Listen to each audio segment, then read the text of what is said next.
লুৎফি ইসলাম লিখেছেন, আমার মেয়ের বয়স 11 বছর 4 মাস। আমার মেয়ের রোজা কি ফরজ হয়েছে? মেয়ের প্রতি মাসে পিরিয়ড হয়। জি বোন, অবশ্যই আপনার মেয়ের রোজা ফরজ হয়েছে, তাকে রোজা রাখতে হবে। শারমিন আক্তার আপনি লিখেছেন, রোজা রাখা অবস্থায় কি মুখে স্নো পাউডার ব্যবহার করা যাবে? যাবে, কোনো অসুবিধা নেই, কারণ রোজার কোনো ক্ষতি হবে না। তবে আপনার ঠোঁট হয়ে এটা যেন মুখে না যায় সেটা যেন আপনি চেষ্টা করবেন। জাকিয়া হোসেন আপনি লিখেছেন, একজন নারী কতটুকু স্বর্ণ ব্যবহার করতে পারবেন আর কতটুকু হলে জাকাত দিতে হবে?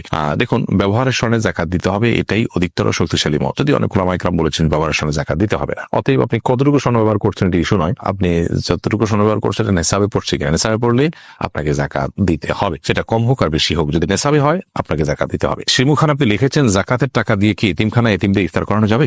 ইফতার করানো তখন জায়েজ হবে যখন ইফতার করার কোনো ব্যবস্থা গরিবের নাই, তখন আপনি জাকাতের টাকা দিয়ে সে অ্যারেঞ্জ করলেন। মূলত জাকাতের টাকা তাদেরকে দিয়ে দিবে, তাদের প্রয়োজন অনুযায়ী খরচ করবে। আপনি নিজে আইটেম ফিক্স করে দিবেন না যে জাকাতের টাকা দিয়ে তুমি এটাই করো। অনেকে হয়তো মনে করেন যে এটা আমি ইফতার করালাম, এটা একটা দৃশ্যমান কিছু হলো, তাহলে সেক্ষেত্রে তো এটি রিয়া হয়ে গেল, লৌকিকতা হলো, এটা তো গুনাহের কারণ হতে পারে। বড় আমাদের সাবধান থাকতে হবে। দাদি নানি আইডি থেকে আপনি লিখেছেন, জাকাতের টাকা দিয়ে কোনো এতিম বিধবার ঘর করে দেয়া যাবে কিনা? জাকাতের টাকা দিয়ে ইয়েতিম অথবা কোনো বিধবাকে আপনি ঘর করে দিতে পারেন যদি তারা জাকাতের হকদার হয়। এতিম হলেই যে জাকাতের হকদার হবে এমনটি কিন্তু আবশ্যক নয়, বিধবা হলেই যে জাকাতের হকদার হবে এমনটি কিন্তু আবশ্যক নয়। একজন ভদ্র মহিলা, তার স্বামী মারা গেছেন, তিনি বিধবা হয়েছেন, কিন্তু তার এত সম্পদ আছে যেটা দিয়ে চলতে পারে, তাহলে সেক্ষেত্রে তিনি জাকাতের হকদার নন। এতিমের ক্ষেত্রে একই কথা প্রযোজ্য। যাই হোক, তো এতিম বা বিধবা যে জাকাতের হকদার হয়, তাদের যে সম্পদ আছে বা উপার্জন হয় তা দিয়ে তাদের সংসার চলতে কষ্ট হয়, এরকম যদি হয় তাহলে সেক্ষেত্রে আপনি তাদেরকে জাকাতের টাকা দিতে পারেন। জাকাতের টাকা না দিয়ে তাদের ঘরের নিড থাকে, যে তাদের নিরাপদে থাকার মতো কোনো ঘর নেই, সে প্রয়োজন থাকে এবং টাকা দিলে তারা হয়তো নষ্ট করে ফেলবে, আপনি তত্ত্বাবধান করে তাদের হয়ে ঘর নির্মাণ করে দিলে জাকাতের টাকা দিয়ে এটা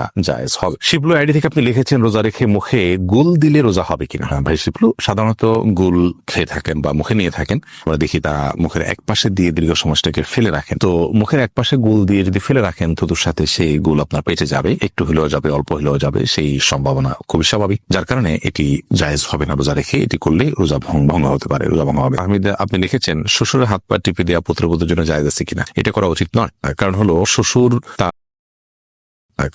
শ্বশুর তার হাত পা যদি পুত্রবধূ টিপেন, তাহলে সেক্ষেত্রে মানে কল্পনার জেনার তো আর উন্মুক্ত অন্তত হতে পারে, কমপক্ষে এতটুকু হওয়ার সম্ভাবনা আছে, যার কারণে গুনাহের দ্বার পর্যন্ত বন্ধ করতে হয়, এটাকে সাদ্দু জারায়া বলা হয়। তো যার কারণে এটা জায়েজ নয়। পুত্রবধূ শ্বশুর অন্য সেবা করবেন, তবে হ্যাঁ, শ্বশুর অনেক বৃদ্ধ, এত বৃদ্ধ যে এ ধরনের কোনো আশঙ্কা নাই, তাহলে সেক্ষেত্রে এটি করা যেতে পারে যদি একান্ত নিরুপায় থাকে, অন্য কেউ না থাকেন এবং এটা যদি খুব বেশি জরুরি হয়, অর্থাৎ অনেকগুলো শর্তের উপর ভিত্তি করে। এরপর প্রশ্ন, ছোট বাচ্চা শুধুই বুকের দুধ খায়, রোজা রাখলে বাবুর আমাশয় হয়, করণীয় কি? একটু কষ্ট করবেন, প্রয়োজনে দিনের বেলা ঘুম পাড়িয়ে রাখবেন, আপনি নিজেও ঘুমাবেন, রাতে বেলা একটু জেগে থাকবেন, অর্থাৎ অভ্যাস একটু পাল্টাবেন, তাতে তো রাতেও তো আপনি দীর্ঘ সময় না খাওয়াই থাকেন, সেভাবে থাকবেন। এবং একটু কষ্ট হলে ডাক্তার দেখান, বিকল্প বের করেন, অর্থাৎ রোজাটা ফরজ বিধান, এই ফরজ বিধান আবশ্যক হওয়ার কারণে রোজা রেখে অন্যান্যগুলোকে কিভাবে ওভারকাম করা যায় সেই চেষ্টাটা আমাদের থাকতে হবে। আয়েশা সিদ্দিকা, ছোট বাচ্চা থাকা 20 রাকাত তারাবি নামাজ পড়তে পারে, কষ্ট হয়, সেক্ষেত্রে নামাজ কমিয়ে পড়া যাবে কিনা? কখন আপনি অসুবিধা হলো কম পড়লেন, কোনো অসুবিধা নেই।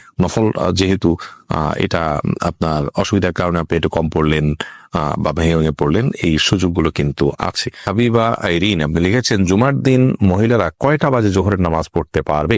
জোহরের রক্ত হওয়ার পরে পড়তে পারবে, মসজিদে জুমার নামাজের জামাত হওয়ার পরে পড়তে হবে এমনটি অনেকে মনে করেন, অথচ এমনটি কোনো আবশ্যক নয়। আপনি চাইলে জুমার নামাজের আগেও, অর্থাৎ ওয়াক্ত হয়ে গেছে জোহরের 12টা আজকে জোহর ওয়াক্ত হয়ে গেছে, এরপর থেকে আপনি বাসায় জোহর পড়তে পারেন। মাজিদুল ইসলাম আপনি লিখেছেন, প্রবাসীদের ফিতরা আদায়ের বিধান কি? আমরা কি দেশের হিসাব করে ফিতরা আদায় করবো নাকি যেখানে থাকি ওই জায়গার হিসাবে দিয়ে আলাদা? আপনি যেখানে থাকেন সেখান থেকে হিসাব করে আপনি ফিতরা দিবেন। ফিতরা কি আলাদা করে রেখে ঈদের পর আদায় করা যাবে? না, ঈদের পর আদায় করলে ফিতরা আদায় হবে না, বরং ফিতরা আদায় করতে হবে ঈদের সালাতের আগে। নবী করিম সাল্লাল্লাহু আলাইহি ওয়াসাল্লাম বলেছেন, মানাদ্দাহা ক্বাবলা সালাহ, যে ব্যক্তি ঈদের আগে ফিতরা আদায় করবে হিয়া মাকবুলা, তাহলে সেটা ফিতরা হিসেবে কবুল হবে। ওয়া মানাদ্দাহা বাদা সালাহ, যে ব্যক্তি ঈদের পরে আদায় করবে ফাহিয়া সাদাকাতুম মিনাস সাদাকাত, 10টা সাদাকার মধ্যে সাধারণ দান হবে। ফিতরার যে দায়িত্ব, সেই দায়িত্বের ফলে কিন্তু আদায় হবে না।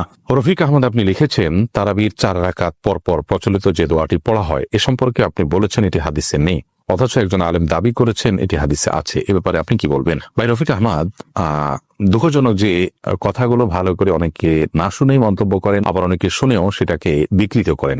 আমরা বলেছি তারাবির নামাজে 4 রাকাত পর যে দোয়া আমাদের দেশে পড়া হয়ে থাকে, সুবহানাল মুলক ওয়াল মালাকুতে শেষ পর্যন্ত, এই দোয়া 4 রাকাত পর, তারাবির পরে 4 রাকাত পরপর এ দোয়া পড়ার কথা হাদিসে নেই। আবারও বলছি, তারাবির 4 রাকাত পরপর এ দোয়া পড়ার কথা কোনো হাদিসে নেই, কোনো জাল হাদিসেও নেই। আবারও বলছি, তারাবির নামাজের 4 রাকাত পরপর এই দোয়া পড়ার কথা কোনো হাদিসে নেই।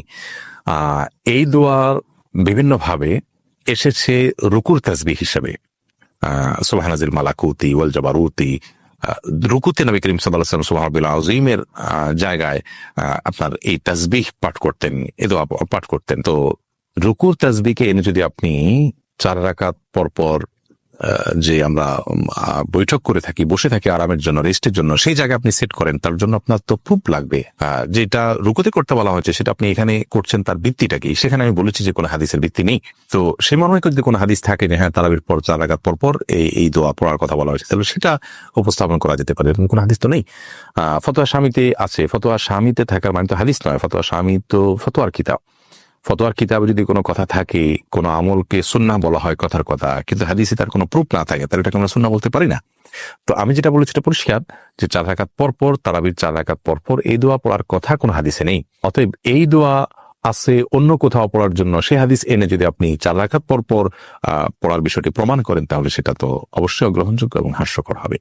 আশা করি বিষয়টি পরিষ্কার হয়েছে। করিম আপনি লিখেছেন, ফিতরা আদায়ের সঠিক নিয়ম জানতে চাই, সঠিক সময় জানতে চাই। ফিতরা আদায়ের সঠিক সময় হলো চাঁদ উঠেছে শাওয়াল মাসের, অর্থাৎ ঈদের চাঁদ উঠেছে তখন থেকে নিয়ে ঈদের নামাজের আগ পর্যন্ত, এই টাইমটার মধ্যে, রাতের মধ্যে, সকালের আগে আগে আপনি গরিবের কাছে পৌঁছাবেন। এটা হলো ফিতরা আদায়ের মূল টাইম। এই সময়ের মধ্যে এত অল্প সময়, শর্ট টাইমে ফিতরা আদায় করা যদি কঠিন হয় মনে হয়, তাহলে 2-1 দিন আগেও ফিতরা আদায় করাকে জায়েজ বলেছেন ফুকাহায়ে কেরাম। তবে কোন অবস্থাতেই ঈদের নামাজের পরে আদায় করলে সেটি জায়েজ হবে না, যেহেতু হাদিসে সুস্পষ্টভাবে এবারে বক্তব্য রয়েছে। নবী সাল্লাল্লাহু আলাইহি ওয়াসাল্লাম বলেছেন, ফামান আদ্দাহা ক্বাবলা আল সালাহ, যে ব্যক্তি ঈদের নামাজের আগে ফিতরা আদায় করলো, ফাহিয়া মাকবুলাহ, তাহলে সেটি ফিতরা হিসেবে আল্লাহর কাছে গ্রহণযোগ্য হবে ইনশাআল্লাহ। আর ওয়ামান আদ্দাহা বাদা সালাহ, যে ঈদের পরে আদায় করবে, ঈদের নামাজের পরে, ফাহিয়া সাদাকাত মিনাস সাদাকাত, তাহলে সেটা অন্য 10টা সাদকার মতো একটা সাদকা বা দান হবে। এটা কোনো ফিতরা হিসাবে বিবেচিত হবে না। যাকাতের টাকা কাউকে না বলে দেওয়া জায়েজ হবে কিনা, এবং ভাই বোনকে যাকাত দেওয়া যাবে কিনা? ভাই বোন তারা যদি প্রাপ্তবয়স্ক হয়ে থাকে, অভাবী থাকে, যাকাতের হকদার থাকে, তাদেরকে অবশ্যই যাকাতের টাকা দেওয়া যাবে। যাকাতের টাকা দিয়ে স্বাবলম্বীও করে দেওয়া যাবে, এবং যাকাতের টাকা দেওয়ার সময় যাকাত যিনি নিচ্ছেন তাকে না বলেও দেওয়া যাবে। আপনি মনোনিয়ত করলেন যাকাত দিচ্ছেন, তাকে বললেন যেটা আপনি খরচ করেন, আপনি নিয়ত করলেন যাকাত থেকে দিচ্ছেন, এটা যথেষ্ট হবে। তাকে বলে দেওয়াটা এটা আবশ্যক কোনো বিষয়।